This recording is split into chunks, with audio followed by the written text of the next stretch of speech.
तो देखो बच्चों, प्रश्न 2 में तो ऐसा ही है, कविता अभिनय के साथ हमने कर ली, यानी हम होते तो फेस टू फेस करते। प्रश्न 2 में ऐसा है कि सूचना के अनुसार अभिनय कीजिए। तो ये आप घर पे अपनी मम्मी के सामने अभिनय कर सकते हो, जैसे कि रोने का, हंसने का, पटाखे छोड़ना यानी पटाखे फोड़ने का, कपड़े धोने का। ठीक है बच्चों। फिर है प्रश्न 3 और है, लिखा है कि पढ़िए और समझिए। तो यहाँ पे जो ये लिखा हुआ है वो है विलोम शब्द, यानी कि ऑपोजिट शब्द। तो जिसमें मैंने भी ऐसे चौकड़ी के निशान कर दिए हैं, आप भी निशान कर दीजिए और नंबर भी लिख लीजिए, यानी आपको ये पक्का करने में आसान तरीका रहेगा कि ये हम ऑपोजिट शब्द करते हैं। तो प्रथम 1 में लिखा है उठाना, इनका ऑपोजिट होगा गिराना। 2 आना, इनका ऑपोजिट होगा जाना। 3 नंबर छोटा बड़ा। इसी तरह नेक्स्ट शब्द 4 नंबर में ऊंचा नीचा। 5 नंबर में पकड़ना छोड़ना। फिर इनका ही उपयोग करके हमें वाक्य बनाना है। तो मैं आपको एक एग्जाम्पल दे रही हूं कि मेरी माताजी आम उठाने के लिए खड़ी हो गई। नंबर 2 हम इसका ही करेंगे गिराना, मैंने आम को गिरा दिया। फिर 2 नंबर में ऐसे लिखा है आना।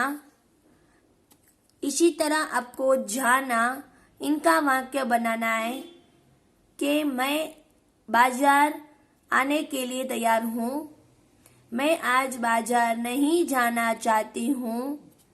यह एक छोटा लड़का है, यह एक बड़ा लड़का है।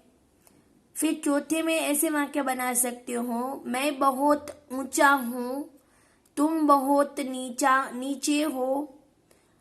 पकड़ना छोड़ना, आप अपने विचार से यह वाक्य बना सकते हो, जिसमें आपको एग्जाम्पल दिए गए हैं। गिरे हुए को उठाना चाहिए, हमें किसी को गिराना नहीं चाहिए।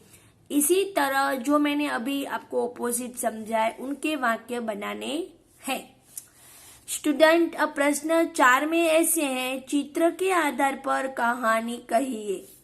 जब छोटे होंगे बच्चों आप, तब आपने इस कहानी को समझे होंगे।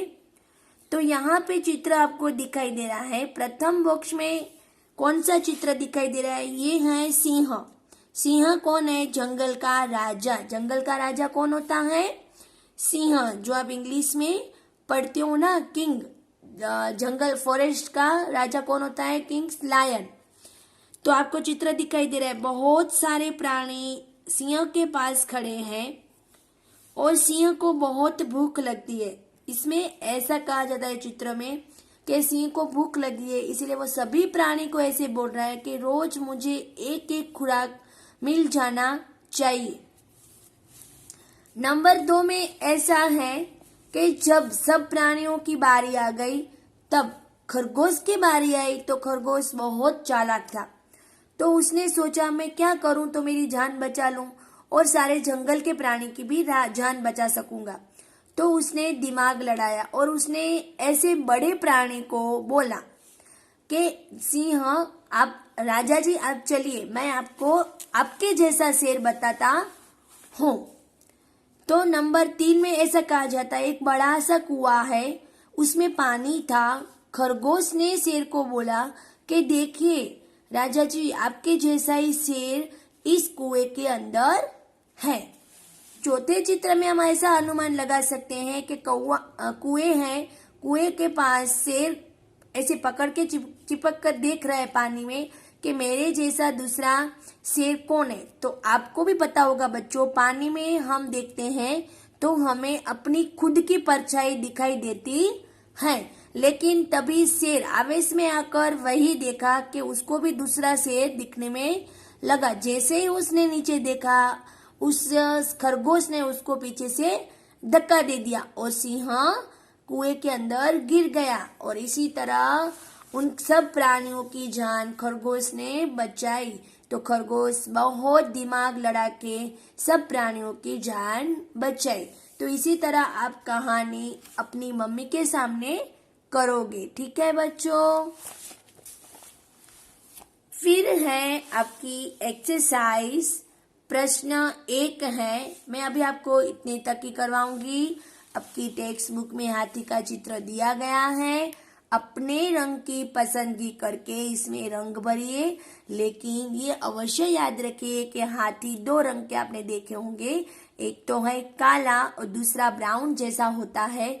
तो आप इसमें काले रंग का ही पूरिए, तो हाथी की पहचान रहेगी आपको। प्रश्नों के उत्तर दीजिए। उसमें नंबर 1 है, हाथी किस तरह से आता है। आप अपनी टेक्स्ट बुक में अवश्य ऐसे शॉर्टकट में उत्तर लिखिए।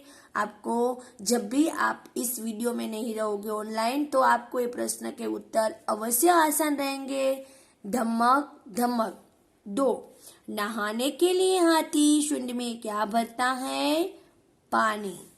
3, हाथी क्या खाकर बताता नहीं है, केले। हाथी पानी कहाँ डालता है, क्यों। हाथी पानी शरीर पर डालता है, क्यों, यानी कि नहाने के लिए। स्टूडेंट ये पेज सारा पूर्ण कर लीजिए, उनके बाद नेक्स्ट एक्सरसाइज देखेंगे। Thank you student.